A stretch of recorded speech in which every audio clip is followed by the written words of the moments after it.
I'm sitting alone in my apartment, the clock ticking past midnight, my phone glowing with a dozen unread messages.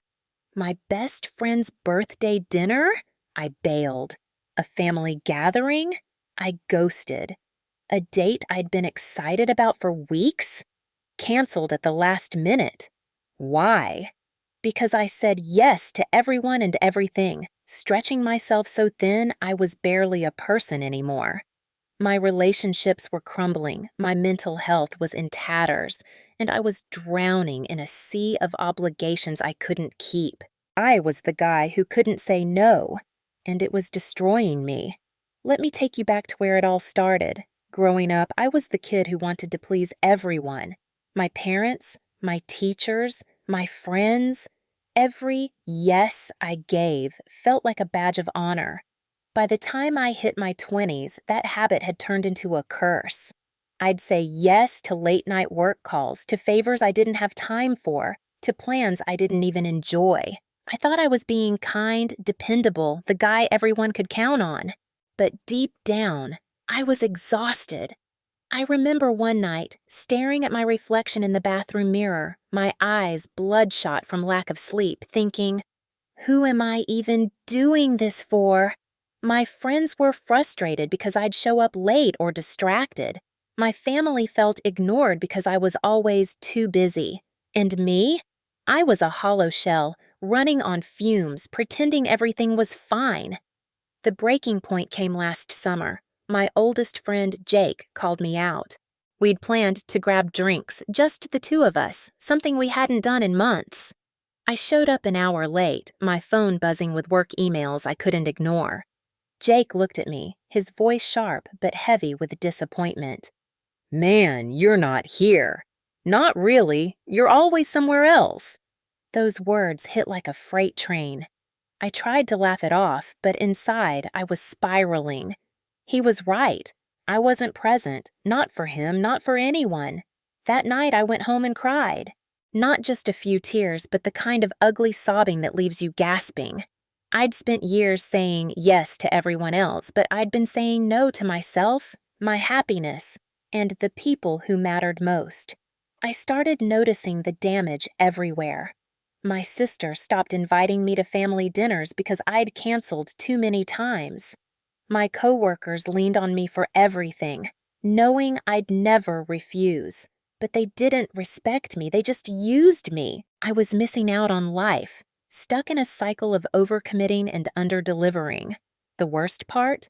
I felt guilty every time I even thought about saying no, like I was letting the world down. But that night, after Jake's words cut through me, something shifted. I realized I couldn't keep living like this. I was losing the people I loved, and I was losing myself. So, I made a decision, a terrifying, gut-wrenching decision. I was going to learn how to say no, not just once, but over and over, until it felt natural, until it felt like freedom. The first time I tried it, my hands were shaking. A coworker asked me to take on an extra project, one that would have kept me up until 3 a.m. for a week straight. I took a deep breath, looked her in the eye, and said, I'm sorry, I can't take that on right now. The world didn't end. She nodded, said she'd find someone else, and walked away.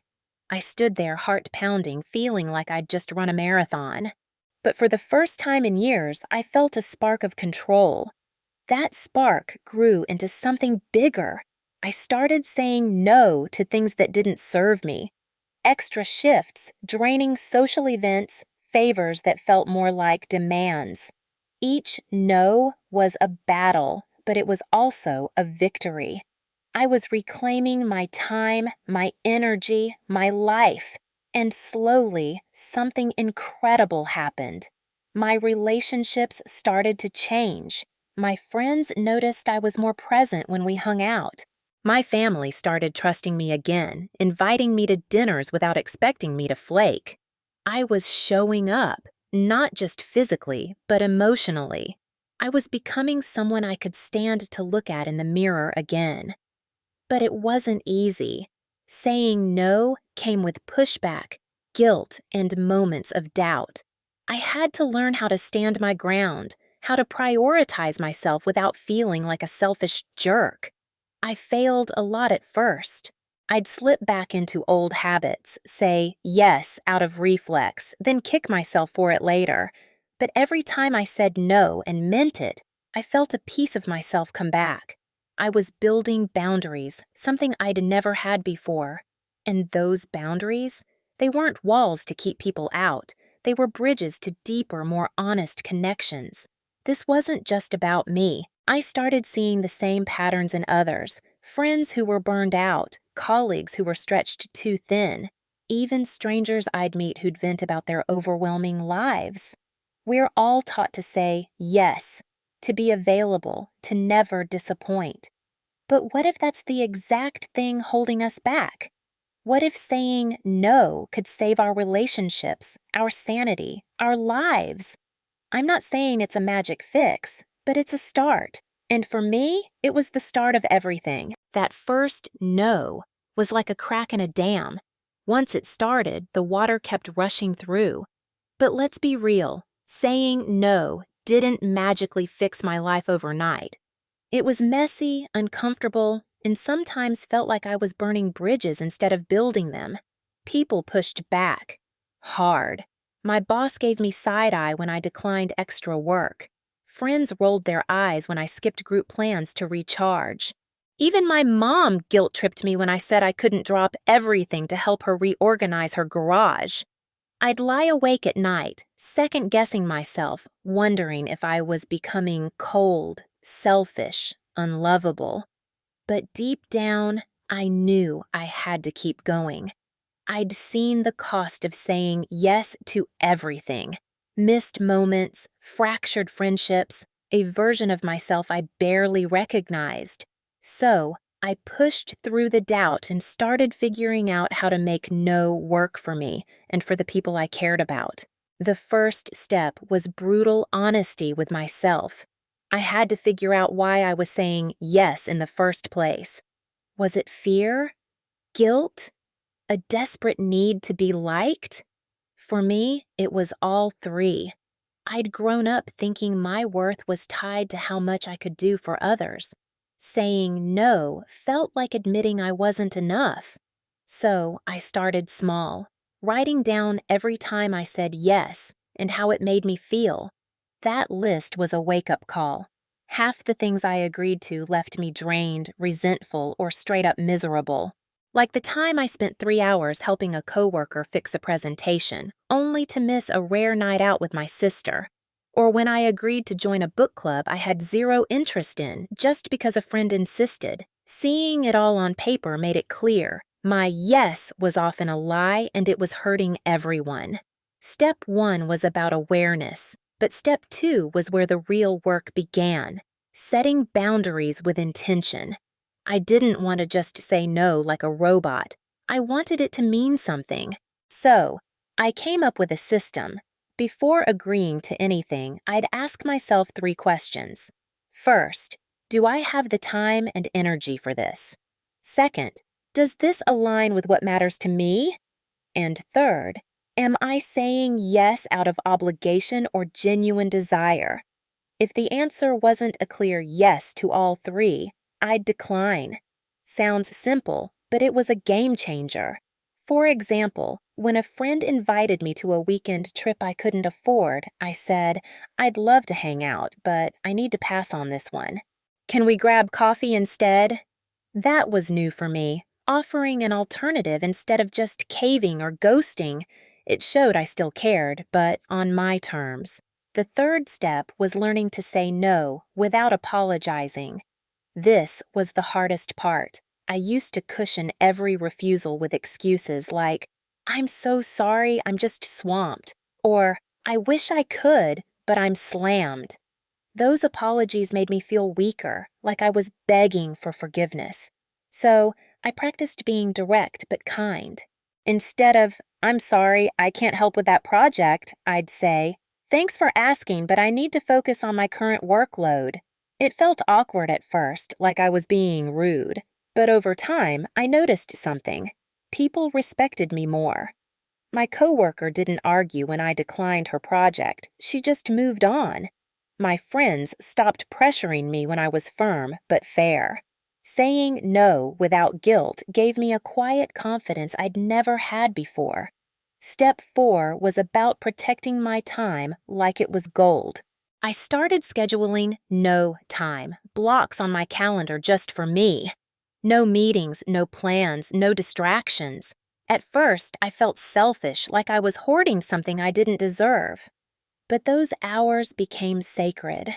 I'd read, go for walks, or just sit in silence, letting my mind breathe. That time helped me show up better for the people I loved. When I met Jake for drinks now, I was all there. No phone, no rushing, just us laughing like we used to. My sister noticed it too. One night at dinner, she hugged me and said, "It's nice to have you back." Those words hit harder than any guilt trip ever could. The final step was celebrating the wins, no matter how small.